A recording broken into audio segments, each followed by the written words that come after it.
I'm Taylor Fritz. I'm here today to answer your questions from the internet. This is Tennis Support. TTMF says, has anything significantly changed about how tennis is played over the last 10 to 15 years? I've had this talk with some other players. I feel like people mix up their second serves substantially more than they used to.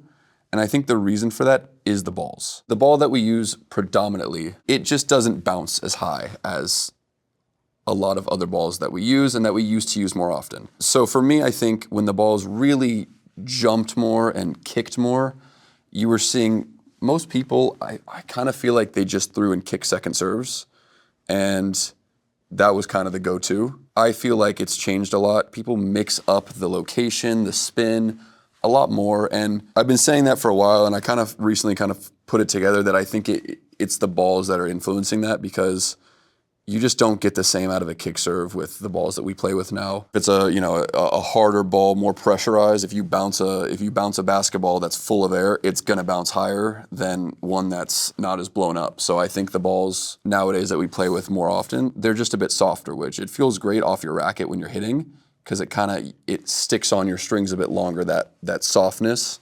It makes the ball a bit easier to control, but it also makes everything a lot slower. It's not gonna bounce off the court as much. I mean, I can talk about how people are constantly complaining about how the game is a lot slower, the courts are slower. All the statistics say that the court speeds haven't changed. I agree, the court speeds probably haven't changed. The balls are just substantially slower than when I started playing. Extraordinary Addy Who is asking, does grunting make you hit better? Probably not, but it's like almost like you get into like a rhythm, and you're just like exhaling. For some people it helps. Realistically, probably not. From Spack and Morty, what's your best serve improvement tip? I've got lots, but for me, the serve is a lot of different things working together at the same time. And I think the keys to that are have good balance, keep your weight back in the beginning. I think a serve should be very slow. Everything should be slow up until that moment when you're about to hit it. That's when everything kind of speeds up. Think of a serve like an archer pulling a bow back. This is something my dad told me a lot growing up. You're slow, slow, slow, slow until it's time to hit it, and then that's the release.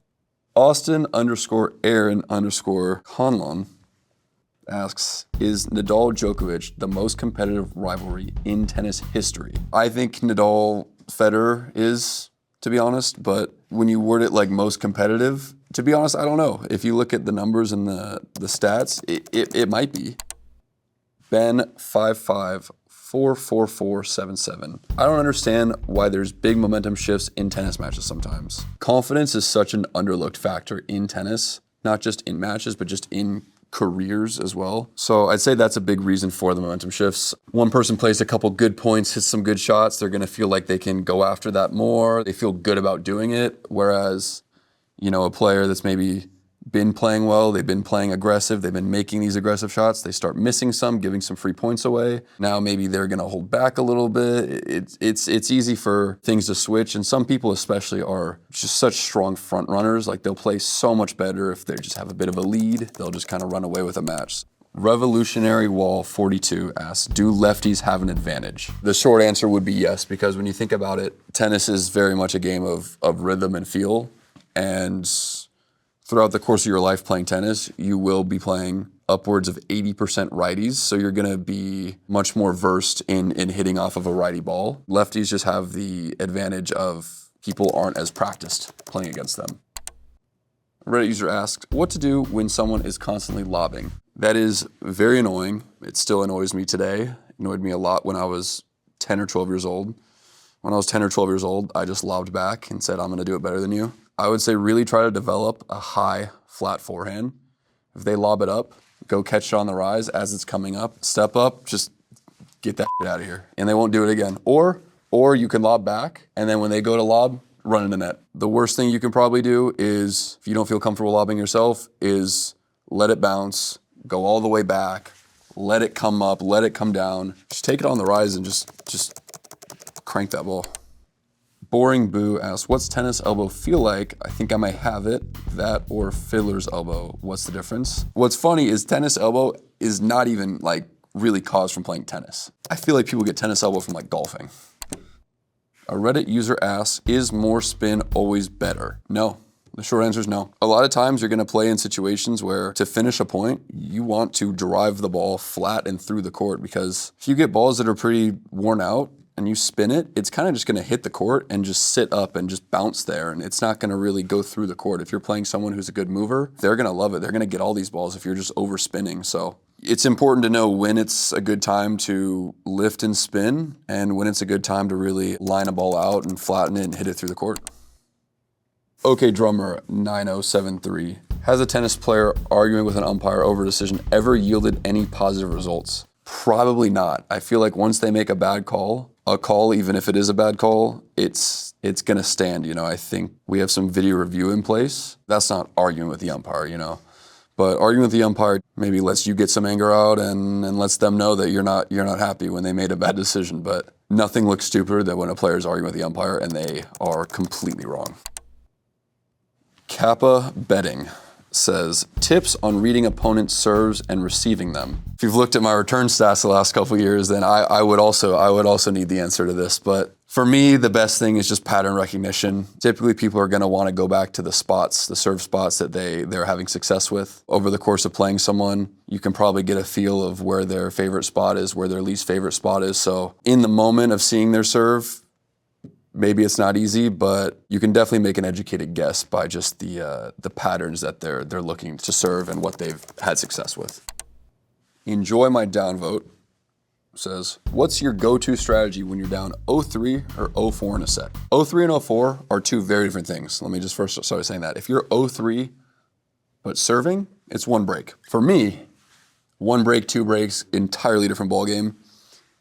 To be honest with you, if I'm down 0-4, I'm probably taking the L in the set, and I'm going to try to figure out what I need to do to win some games, or controversial take, lose the set 6-0, because I have a theory that when you lose a set 6-0 against someone you're not supposed to lose a set 6-0 against, you're going to win the next set. Like, the person just, it kind of messes them up mentally. Try it sometime.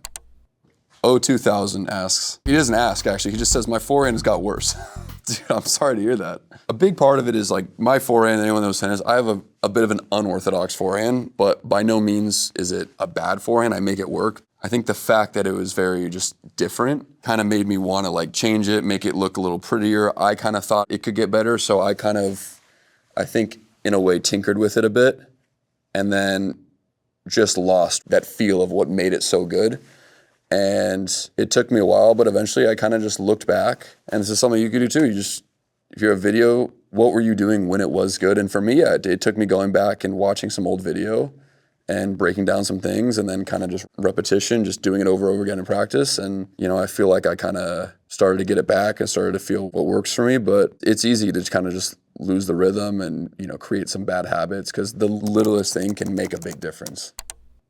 HH Rock. Why do tennis players choose the tennis balls they will serve with? Each ball, as you're playing with it, it gets more worn out. I'm looking for the newest one, the one that's got the least use on it, if I'm the server, because the balls move faster through the air, faster off the bounce when they're newer. When you look at these, they're all brand new.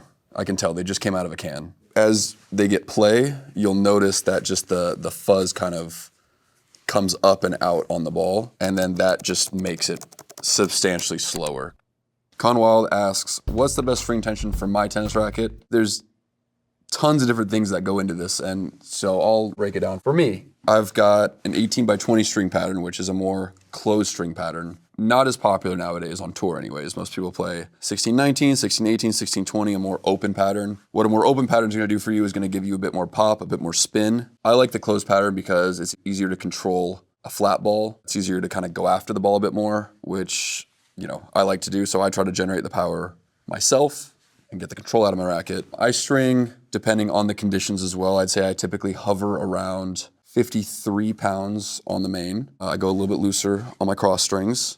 That is also pretty common if you play with mixed strings. A lot of people will string the cross a little bit looser. If you use an all poly racket, all the same string, then it's more common just to go same tension throughout. I'd say the more open string pattern, you might want to go a little bit more tighter to get control. A more closed string pattern like mine, you can maybe go a bit looser. I'd say where I'm at is pretty in the middle. You just got to feel it out. If you feel like the ball's flying on you, string it tighter. If you feel like the ball is, you're not getting enough spin, it's not going, you're not getting any, pop off your racket, string it looser. OK Mini 7443 asks, how easy is it for you to switch rackets? If your friend gave you one, how much would you underperform? When I was a junior, I was playing a very big tournament in the lead up to French Open. Very strong. Everyone in the tournament was top 100 in the world for 18 and unders. I wasn't a favorite by any means. I think I was ranked 60-ish in the world juniors at the time. So I was very average level to be playing this tournament. We're going to Belgium. I left my racket bag on a train. Happened very fast. I noticed that I left it when I stepped out, doors were closing, gone. It was gonna take a couple days for me to get my exact racket there. So I used, at the time, my girlfriend's racket, who was also playing the event, and you couldn't get a more different racket. Different strings, because I didn't even have my own strings, so different strings, different grip size, different string pattern, different brand. It was nowhere near my racket. And I didn't even practice with it before the match. I practiced with like one friend's racket one day, another, and anyways, I took it out, played my first round. It's the only time in my entire life I've golden setted someone, which is 24 straight points. You win a set without losing a point. This does not happen often, really ever in tennis, and especially at a high level. And the guy I was playing was, he was making jokes about it. He's like, wow, I've never thought I'd play my whole life with not win a set and not win a point in a set. And it was pretty funny after the match when he heard from someone that I wasn't even playing with my own racket. But I guess the answer is no, I don't think I'd underperform. I think potentially in a tight situation, that's when the issues could come up because you're playing with something that you're not used to. But overall, for me, I feel like I can kind of pick up any racket and, perform to a close to same level. Middle Annual 8360 asks, how do you deal with pressure and fear during a tennis match? Sometimes you just feel that pressure and fear more, and sometimes you don't, but you can't be scared to lose the match. That's when the fear and the pressure really sets in. Spack and Morty asks, where do you serve, high percentage versus more difficult to return? For me, it's both. I'm going for the lines, I'm always going for an ace, and I'm trying to do it at a high percentage. And at the end of the day, if I'm serving above 65%, it's a great day for me because the quality of those 65% serves that are going in that I am going for, I'm always going for aces. At Far Hip asks, can someone more versed in tennis please explain the no coaching during matches rule, why every sport allows coaching during games? This must be an old question because we now do allow coaching, which I hate. Coaching is allowed in other sports, which they're like, team sports. I think what makes tennis so special is it's such an individual sport and not just the physical aspect of you are playing another person. There's also this mental battle going on of having to figure things out on the court for yourself. So I've always been a big advocate of no coaching, and I hope we go back to that at some point. A Reddit user asks, courts being slow or fast, what does this mean? This means different things to a lot of people. On a very just basic note, some courts are a lot slower. There's a lot more sand laid on it. It's a lot rougher. So the ball really sticks in the court and just stops almost. So it really slows down the court. And then fast is like you ever go play at like a public park. The courts haven't been resurfaced in 10 years. You hit a ball, it just shoots through. It's a fast court. The sand on the court's very worn down and it'll shoot through. All right, guys, that's all the questions. Hope you learned something new today. Until next time.